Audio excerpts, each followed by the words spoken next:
tahu betapa banyaknya ijazah-ijazah yang diproduksi oleh pasar pramuka. Jadi aneh juga kalau sekiranya baris krim yang sekarang tidak mengenal pasar pramuka. Apalagi kalau orang-orang itu pernah di Polres Jakarta Pusat, Jakarta Timur. Artinya posisi pasar pramuka itu di antara timur dan pusat. Di situ jadi ada ketua DKI, ada ketua DPRD, ada sarjananya palsu. Tapi Bang Peter, kenapa itu banyak orang PDIP itu pergi ke pasar pramuka membuat ijazah palsu, ijazah sarjana? Ya karena persyaratan untuk menjadi anggota dewan, untuk menjadi bupati, wali kota, gubernur, syaratnya kan harus punya ijazah. Nah, kader kami rata-rata pada waktu awal itu bertato, berpakar bahar, nggak punya. Nah, mereka dibimbing oleh kawan kita yang namanya Denny ini.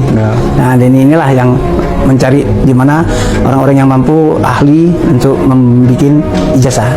Nah, jadi di situ kami punya gubernur namanya dulu si Rodolfo Dede, juga sarjana ijazahnya palsu. Itu Assalamualaikum warahmatullahi wabarakatuh. Selamat sore. Kali ini kita mengupas tuntas masalah percakapan antara Victor dengan Abraham Samad di podcastnya si Samad. Victor ini membuka aib dari PDI Perjuangan. Menurut Victor, banyak dari kader-kader PDI Perjuangan yang membeli ijazah di pasar pramuka. Jangan mereka saja yang memfitnah Bapak Joko Widodo. Ternyata mereka membuka aibnya sendiri.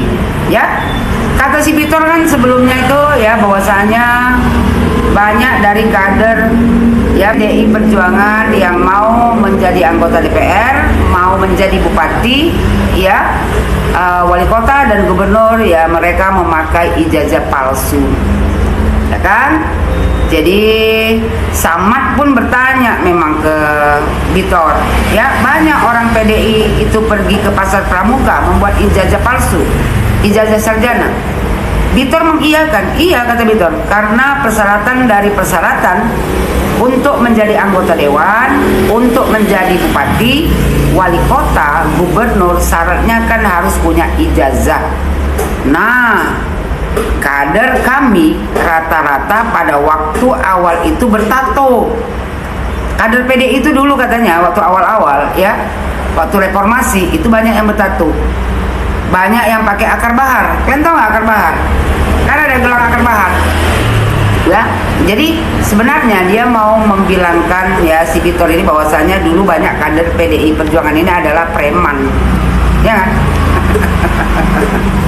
Jadi kata dia, mereka itu nggak punya ijazah. Nah, mereka dibimbing oleh kawan kita yang namanya Denny. Kata Victor, karena mereka tidak punya ijazah, maka mereka dibimbing oleh kawan kita yang namanya Denny. Denny inilah yang mencari di mana orang-orang yang mampu, ahli untuk membuat ijazah. Gawat ini Victor.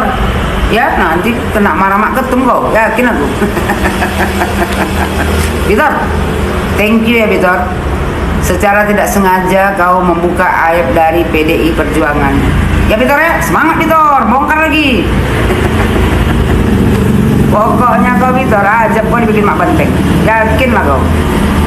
Masa kau kader PDI Perjuangan kau buka aib kau sendiri? Apa kata dunia? Kalau seandainya banyak dari kader PDI Perjuangan yang memalsukan ijazah. Kalian yang memalsukan ijazah kalian tuduh Pak Jokowi. Macam mana ini Victor?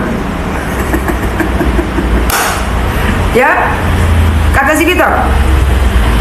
Ya kan? Jadi di situ kami punya gubernur namanya dulu si Rudolf Pardede. Ijazahnya palsu itu. Betul itu Victor. Ya kan? Itu kan dari kader PDI Perjuangan. Namanya itu Rudolf Matsuoka Pardede. Rudolf Pardede saja lah kita bilang. Banyak kali nyebutkan namanya. Rudolf Pardede ini dulu gubernur Sumatera Utara. Nggak salah aku 2006 apa 2000 berapa lah gitu. Dia itu kader dari PDI Perjuangan dari tahun 82 sampai tahun 2010. Dia di apa namanya itu ijazah dia itu sarjana ekonomi di Jepang, sama kayak si Rismon. Apa macam Mon? Sama nih Mon. Ya, sarjana ekonomi dari Jepang. Kalau si Rismon kan sarjana dari Jepang juga, Yamaguchi. Ya, yang sekarang lagi diperbincangkan bahwasanya Yamaguchi tidak mengeluarkan ijazah si Rismon. Ini sama ini kasusnya Mon, berat nih Mon. Menurut si Bitor, ya, Bapak Rudolf almarhum udah meninggal dia. Ya sebenarnya tak perlu lagi kau ungkit, udah meninggal orangnya. Kata dia kan Rudolf Pardede ini, ya, itu ijazahnya palsu. Memang betul, dia tuh ditetapkan jadi tersangka, ya, pemalsuan ijazah. Bapak Rudolf ini meninggal pada tahun 2023. Berarti selama ini, ya, kalau menurut cerita dari si Bitor ini, banyak dari kader PDI Perjuangan itu tidak sekolah, hanya membeli ijazah di pasar pramuka. Jadi karena banyaknya dari kader PDI Perjuangan yang membeli ijazah di pasar pramuka, jadi si Bitor ini, ya, berspekulasi bahwasanya ijazah Pak Jokowi itu pun sama, padahal dia salah. Ya, ijazah Jokowi asli, Bitor, bukan kayak kau. Aku yakin juga aku, ya kan? Apa namanya? Jangan-jangan kau pun ijazah kau palsu juga waktu kau mau masuk jadi anggota dewan. Rismon, ya, Mon, oh Rismon, coba kau cek dulu Mon. Kau panggil kawan kau si Panci sama si Tipa, coba kalian cek dulu lah, ya, ijazah Mak Ketum. Jangan-jangan ya kan? Jangan-jangan. Ya Mon, coba cek dulu Mon. Jangan ijazah Pak Jokowi aja kau cek. Coba ijazah Mak Ketum dulu, Mak Ketum orang ini, kau cek dulu ijazahnya. Ah, macam mana Mon? Ada kerjaan baru kau daripada kau keliling-keliling, ya kan, nyari kesalahan Pak Jokowi. Gak dapat juga, mending kau coba cek dulu. Menurut keterangan si Bitor ini kan banyak tuh dari anggota PDI Perjuangan yang ijazahnya dibeli di pasar pramuka. Coba cek dulu lah, ijazah Mak Ketum sama ijazah anak Mak Ketum. Karena Indonesia mau tahu juga Mon, terutama aku Mon. Ya, para Indonesia, orang baik akan berteman dengan orang baik pula. Orang yang tidak baik akan berteman dengan orang yang tidak baik pula. Jadi dari sini adalah pelajaran bagi kita semua. Pandai-pandailah mencari kawan. Carilah kawan yang baik, carilah kawan yang membuat kau menjadi lebih baik. Buang penyakit hati, ya. Karena apa? Penyakit hati yang terlalu lama-lama membuat kau jadi gila. Contohnya orang-orang seperti Panci, Tipa, Rismon, ya, ini adalah orang-orang yang mempunyai penyakit hati. Orang yang terlalu membenci seseorang sehingga yang dicari-cari hanya kesalahan. Mereka lupa, ya, dengan apa yang sudah dikerjakan oleh Bapak Joko Widodo sebagai mantan presiden. 10 tahun Bapak Joko Widodo membangun negara Republik Indonesia ini.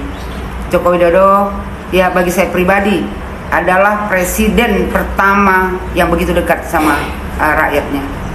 Dan bagi saya pribadi, Joko Widodo adalah presiden benar-benar memang bekerja nyata untuk membangun negara Republik Indonesia ini, sehingga banyak yang memusuhinya, terutama dengan dibubarkannya Petral, ya, yang selama ini tidak ada satu presiden pun yang berani membubarkan Petral, hanya Joko Widodo. Dan yang kedua, Bapak Joko Widodo, ya, presiden yang sangat berani untuk mengambil alih Freeport, dikembalikan kepada negara Republik Indonesia. Rokan, Mahakam, proyek-proyek raksasa dikembalikan Bapak Joko Widodo ke tangan Pertamina. Karena itu semua, makanya Joko Widodo banyak musuhnya. Jadi buat rakyat Indonesia, ya, mari sama-sama kita jaga kedamaian di negara Republik Indonesia ini. Buang kebencian, ya. Hidup, nikmatilah hidup, karena hidup cuma sekali. Tak perlu memendam perasaan benci kepada siapapun. Jangan pernah fitnah siapapun. Ya, kebahagiaan, ya, kita yang menciptakan, bukan orang lain. Bahagiakan diri sendiri sebelum dibahagiakan orang lain.